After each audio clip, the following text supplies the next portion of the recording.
Hello my dear friend, welcome to Education Point online. So friend, कैसे हैं आप लोग? गए हो बहुत अच्छे होंगे। मेरे प्यारे बच्चों, आज हम लोग बात करने वाले हैं सिविल इंजीनियरिंग के सिलेबस एंड क्लास अनाउंसमेंट के बारे में for RGPV BTech 5th semester student. ऐसा मेरा प्यारा बच्चा जो अपना बीटेक आरजीपीबी यूनिवर्सिटी भोपाल से कर रहा है और जिसका ब्रांच सिविल है और अभी अभी अपने 5th सेमेस्टर में गया है बेटा, तो उनको 5th सेमेस्टर में कौन कौन सा सब्जेक्ट पढ़ना पड़ता है और कौन सा सब्जेक्ट कैसा है बेटा, आज के इस वीडियो में हम लोग बात करने वाले हैं। देखो बेटा, एक बात आप समझो, अभी करंट ग्राउंड रियलिटी क्या है कि जॉब्स वगैरह में बहुत दिक्कत हो रहा है। ये आप सभी को पता है कि प्लेसमेंट देखो सिविल का पहले भी नहीं था और प्लेसमेंट अभी भी नहीं।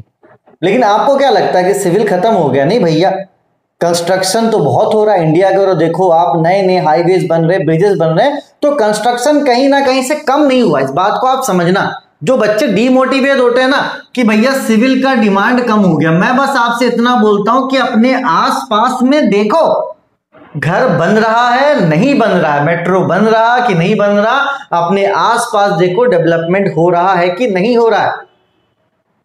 भाई मैं तो जहां तक देख पा रहा हूं, मुझे ऐसा लग रहा है कि नहीं भाई, इंडिया में डेवलपमेंट तो बहुत है, कंस्ट्रक्शन का वर्क बहुत हो रहा है, मतलब सिविल इंजीनियर की जरूरत है। मतलब यह है कि सिविल इंजीनियर की जरूरत है। अब देखो, दो टाइप के सिविल इंजीनियर आज की डेट में हो गए। एक एक्चुअली में जो पढ़कर निकल रहे हैं और एक झोला छाप सिविल इंजीनियर जो नाम के सिविल इंजीनियर है, जिनको बस एग्जाम पास करना आता है बेटा। तो एक बात आप समझ लो, आगे की जिंदगी ना बड़ा दुखद होने वाला है। अभी आप ऐसे जगह पर खड़े हो जहां से आप अपने लाइफ का ट्रांजिशन ले सकते हो। आपने क्या किया कोई मैटर नहीं करता। मैं फिर से बोल रहा हूं, अगर अभी आपने फर्स्ट और सेकंड ईयर नहीं पढ़ाई की, पेपर निकल गया, कोई दिक्कत नहीं है भाई साहब, ठीक है। लेकिन अगर आप अब थर्ड और फोर्थ ईयर में नहीं पढ़ोगे तो भाई बहुत नाचोगे। इस बात को आप समझ लो। तो मैं नहीं चाहता हूं कोई बच्चा नाचे, और ये जबरदस्ती वाली पढ़ाई थोड़ी ना। सिविल बहुत अच्छा सब्जेक्ट है भाई, आप पास होने के लिए पढ़ते हो। आप खुद सोचो कि जब एक बिल्डिंग का कंस्ट्रक्शन होगा, आपको सारे लोड्स कैलकुलेट करने पड़ेंगे और आप बोलोगे सर हमें तो आता ही नहीं। तो भाई आप कैसे सिविल इंजीनियर हो? एक सिविल इंजीनियर को स्ट्रक्चर का नॉलेज तो होना ही होना चाहिए। बेसिक चीज है ये। कैसे होगा स्ट्रक्चर का नॉलेज? अगर आपको मैकेनिक्स का आइडिया है, मैकेनिक्स के बाद आपने सोम पढ़ा है, सोम के बाद टॉस 1, उसके बाद टॉस 2, उसके बाद आप पढ़ोगे आरसीसी 1, उसके बाद आरसीसी 2, उसके बाद स्टील। ये सारे स्ट्रक्चर के सब्जेक्ट है भाई साहब, अच्छे से आपको आने चाहिए। तो अपना माइंडसेट प्लीज आप थोड़ा सा चेंज कर लो। मैं उन बच्चों से रिक्वेस्ट कर रहा हूं, भाई आप पास हो, डिग्री मिल गई आपको, कोई नहीं रोक सकता। आपको लिखना आता, कुछ भी लिख दोगे, पास हो जाओगे, लेकिन जॉब नहीं मिल सकता। इस बात को आप समझो। बहुत ज्यादा स्ट्रगल करना पड़ जाएगा, 10 से 20 साल स्ट्रगल करना पड़ जाएगा, तब जाके आप प्रमोट होगे, क्योंकि आपको कुछ आता ही नहीं है ना। अब आप ग्राउंड पे जाओगे भाई, पहली बात तो आपको रिस्पेक्ट ही नहीं मिलेगा, कोई आपको वैल्यू नहीं देगा। जिसके पास नॉलेज होता है लोग उससे ही वैल्यू देते हैं। आज अगर आप मुझे देख रहे हो, मेरी बात को सुन रहे हो, तो मैंने एक वैल्यू क्रिएट किया है, तब जाके आप मेरी बात सुन रहे हो। ऐसे आप नहीं उठ के आकर मेरी बात सुन रहे हो, नहीं। एक वैल्यू आपको खुद का क्रिएट करना पड़ेगा, नहीं करोगे बहुत गंदा स्ट्रगल करना पड़ेगा। इस बात को आप समझ लो। काले हो जाते हैं लोग भैया धूप में घिस घिस के, और वही 10 से 20 हजार में नाचने लगते हैं। वो कहानी अब आप नहीं दोहराओगे, ठीक है। चलिए, अब आपको करना क्या है बेटा, इस बात को आप समझ लो। फर्स्ट ऑफ ऑल बच्चा, थर्ड और फोर्थ ईयर आप प्लीज अच्छे से पढ़ना। पास होने के लिए नहीं, जो सब्जेक्ट्स हैं आप उसको अच्छे से पढ़ो। इसके बैक जो 3 सब्जेक्ट आपने अच्छे से छोड़ दिए, जैसे कि मैकेनिक्स हो गया, सोम हो गया, टॉस हो गया, तो इन सब सब्जेक्ट को अगर आपने अच्छे से नहीं पढ़ा है भैया, तो कहीं ना कहीं एक आप समय निकालो 1-2 घंटे और इन सब्जेक्ट्स को आप अच्छे करो।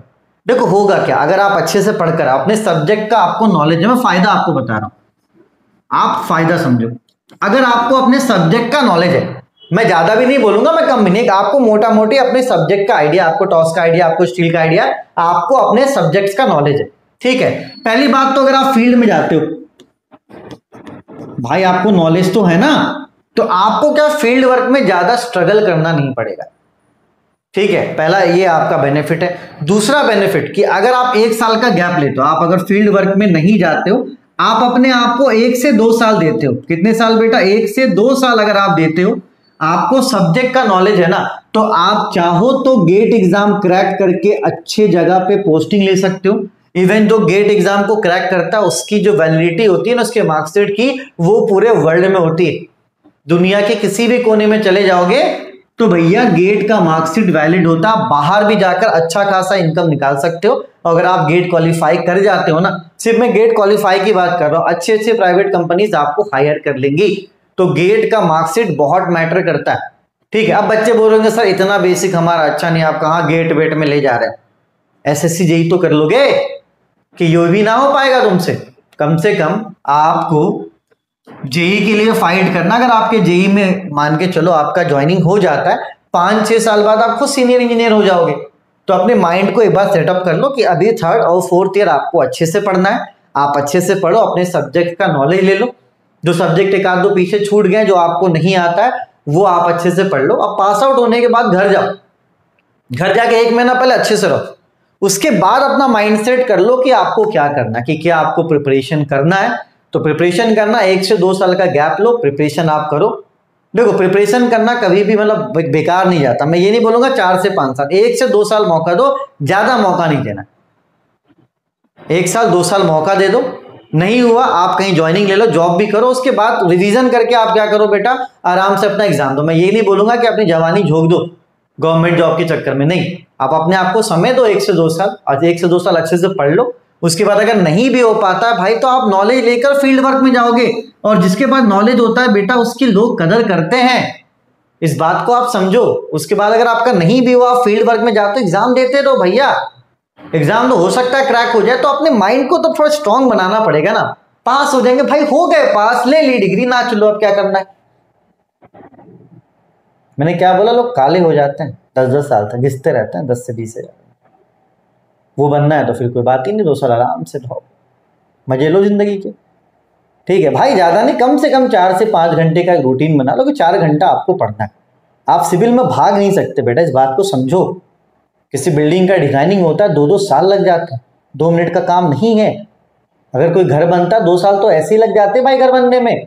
तो स्लो प्रोसेस है ही नहीं, लॉन्ग प्रोसेस है। आप लोग भाग जाते हो मैथ्स देकर और हमसे ना हो पाएगा सर ये डिजाइन, अरे कैसे यार मेरे बच्चे। ठीक है, माइंडसेट अच्छा करो, अच्छे से पढ़ो। ठीक है, चलिए देखो ये दोनों सब्जेक्ट क्या है बेटा, ये दोनों सब्जेक्ट आपके परमानेंट सब्जेक्ट हैं, मतलब इलेक्टिव नहीं है। आप जाओगे किस, आपको फर्स्ट सब्जेक्ट जो पढ़ना है वो पढ़ना है फ्लूइड मैकेनिक्स 1, तो आपको टेंशन नहीं लेना। इसको पढ़ाया गया है इरफान रजा सर के द्वारा। ठीक है, तो आपको लिंक में दे दूंगा, लिंक डिस्क्रिप्शन पे है, आप जाइए। इरफान रजा सर ने पढ़ाया है, उसका आप डेमो लेक्चर देखिए। अगर आपको अच्छा लगता है तो आप कोर्स परचेस कर सकते हैं 799 में। अभी 31 अगस्त तक आपका क्या है बेटा, ऑफर है। आप अगर 31 अगस्त से पहले लेते हैं तो 799 फीस नहीं लगेगा, ये आपको 699 लगेगा। और एक बात आप समझना, एक बार अपने कॉलेज में जाकर अपने टीचर से आप एक बार पूछना कि क्या आपको 6 सेमेस्टर में FM2 है। बस आप इतना पूछ लेना, क्योंकि देखो 6 सेमेस्टर में बहुत ऐसे बच्चे जिनको FM2 पढ़ना है एंड बहुत ऐसे बच्चे जिनको FM2 नहीं पढ़ना है। ठीक है, तो अगर जिनको FM2 पढ़ना है 6 सेमेस्टर में, भाई साहब आप तो इसको पढ़ो और आपको पढ़ना ही पड़ेगा FM1, क्योंकि FM2 का जब क्वेश्चन सेटअप होता है ना, देखो मतलब मेरी बात को अच्छे समझो, कंफ्यूज मत हो ना। जैसे 5th सेम में FM1 क्या कंपलसरी है, ये सभी को पढ़ना है, लेकिन 6 सेमेस्टर में आपका है FM2 जो कि ऑप्शनल है। मतलब बहुत ऐसे बच्चे जिनको पढ़ना है और बहुत ऐसे बच्चे जिनको नहीं पढ़ना है। लेकिन एक बार आप कंफर्म कर लेना, क्योंकि अगर आपको FM2 पढ़ना पड़ा तो एक बात समझना, FM2 में 40% क्वेश्चन FM1 का होता है। तो अगर आपने अभी लापरवाही कर दी और आगे चल के अगर आपको FM2 पढ़ना पड़ा, आप ना चलोगे, आप पूरा FM2 का सिलेबस पढ़कर जाओगे, पता चला क्वेश्चन FM1 से आ गया। तो एक बार कंफर्म कर लेना अपने कॉलेज में कि FM2 है या नहीं है, और अगर है तो FM1 आप अच्छे से पढ़ो। और FM1 और FM2 क्या है बेटा, गेट के सिलेबस में भी है और SSC जेई के सिलेबस में है, जो कि अच्छे खासे मार्क्स का पूछता है। तो फ्लूइड मैकेनिक्स को आपको अच्छे से पढ़ना, मैंने खुद पढ़ाया है, तो आपको पैनिक नहीं करना। ठीक है, दूसरा जो आपका परमानेंट सब्जेक्ट है वो है ट्रांसपोर्टेशन इंजीनियरिंग 2, ये सभी बच्चों को पढ़ना है। तो ये 2 सब्जेक्ट आपके कंपलसरी हैं। बाकी ऑप्शनल में क्या है बेटा, देखो यहाँ पर तो अच्छे अच्छे सब्जेक्ट को ऑप्शनल में डाल दिया है। जैसे आपका टॉस 2 है, टॉस 2 का क्लास मोहन सर ले रहे हैं, इसका भी लिंक मैं डिस्क्रिप्शन पे दे दूंगा। अगर टॉस 2 है तो अभी आप परचेस करना, ठीक है, ऑफर में ही परचेस करना बेटा, आपका 100 रुपये बचेगा तो अच्छी बात है। ठीक है, एक बार आप पता कर लो कि आपके कॉलेज वाले ने टॉस 2 को सेलेक्ट किया है कि नहीं किया, क्योंकि 4 सब्जेक्ट है यहाँ पे, है ना, जैसे कि स्ट्रक्चर एनालिसिस हो गया आपका, construction planning and management, quantity surveying and costing और मरीन कंस्ट्रक्शन। इन चारों में से कोई एक सब्जेक्ट आपके कॉलेज वाले ने चूज करा होगा। बहुत ऐसे कॉलेज वाले जिन्होंने टॉस 2 चूज किया होगा, बहुत ऐसे कॉलेज है जिन्होंने क्यूएससी चूज किया, तो ये कॉलेज पर डिपेंड करता है। ठीक है, उसके बाद ये जो आपका चौथा सब्जेक्ट है ना, इन चारों में से भी आपको सिर्फ एक पढ़ना होगा। तो एक बार अपने कॉलेज में आप कंफर्म कर लो कौन कौन सा सब्जेक्ट आपको पढ़ना है। ये दोनों कंपलसरी है, फ्लूइड मैकेनिक्स और ट्रांसपोर्टेशन इंजीनियरिंग। इन चारों में से कोई एक आपको पढ़ना और इन चारों में से कोई एक आपको पढ़ना है। तो ये कॉलेज दर कॉलेज क्या करता है बेटा, ये चेंज होता है, ये कॉलेज वाले चूज करते हैं। ठीक है, तो चलो इस सेमेस्टर में 2 मेजर सब्जेक्ट्स हैं आपके, एक है आपका FM1 और दूसरा है आपका टॉस 2। FM1 मैंने खुद पढ़ाया है और टॉस 2 मोहन सर ने पढ़ाया है। एक बार आप कंफर्म कर लो, लिंक मैं आपको डिस्क्रिप्शन पे दे देता हूं दोनों ही सब्जेक्ट का।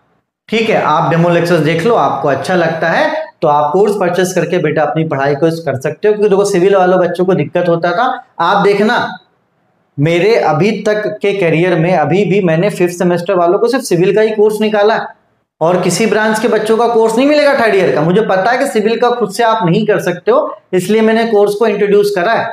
सिविल इंजीनियरिंग थोड़ा टफ हो जाता है बेटा, इसीलिए आप ये मत सोचना कर रहे हो यार आप तो पैसे के लिए कर रहे हो। ठीक है भाई, पैसा अपनी जगह पर है, लेकिन जो फ्लूइड मैकेनिक्स हो गया, जो टॉस 2 हो गया ना, ये बच्चों से नहीं हो पाता है खुद से। टॉस में तो 10-10 पेज का एक मानकर चलो, आपका क्या होता था बेटा, न्यूमेरिकल होता था। तो अब आपको समय देना पड़ेगा जब आपने सिविल इंजीनियरिंग लिया। तो अगर आप अभी समय दोगे, आपका ही फ्यूचर क्या होगा बेटा, अच्छा होगा। तो एक बार कॉलेज वाले से कंफर्म कर लो। बाकी ये 2 सब्जेक्ट तो कंपलसरी, ये तो रहेगा ही। इन चारों में एक क्या पढ़ना ये पता कर लो, इन चारों में एक क्या पढ़ना ये पता कर लो। और अगर टॉस 2 है बेटा तो फिर तो आप लग जाओ पढ़ने में। ठीक है, चलिए मैं सिलेबस थोड़ा सा इग्नोर कर देता हूँ, आप चाहो तो स्क्रीनशॉट ले सकते हो, है ना। बाकी फ्लूइड मैकेनिक्स मैंने डिस्कस कर रखा है सिलेबस, आप जाके देखना वीडियो में। ठीक है, ये पूरा फ्लूइड मैकेनिक्स हो गया, ये ट्रांसपोर्टेशन इंजीनियरिंग। ठीक, ये इलेक्टिव में आपका आ गया। फिर toss 2 construction planning and management. ठीक है, ये आपका क्वांटिटी सर्विंग एंड कॉस्टिंग। ये अच्छे सब्जेक्ट्स हैं यार, इनको ऑप्शन में नहीं रखना चाहिए था। ठीक, urban and town planning, remote sensing. इसके अलावा भी एक सब्जेक्ट है आपका रिन्यूएबल एनर्जी, जो मैं नहीं डाला। ठीक है बेटा, अभी फीस में डिस्काउंट चल रहा है, ये आपको 799 में नहीं 699 में मिल जाएगा। 31 अगस्त तक ऑफर है, तो अभी आपके पास 10 दिन है, आप डेमो ले लो, अच्छे से चीजों को समझ लो। अगर आपको अच्छा लगता है तो आप हमारा कोर्स परचेस कर सकते हैं। चलिए, तब तक अपने और अपनों का खूब ख्याल रखिए। Take care, bye bye, Tata.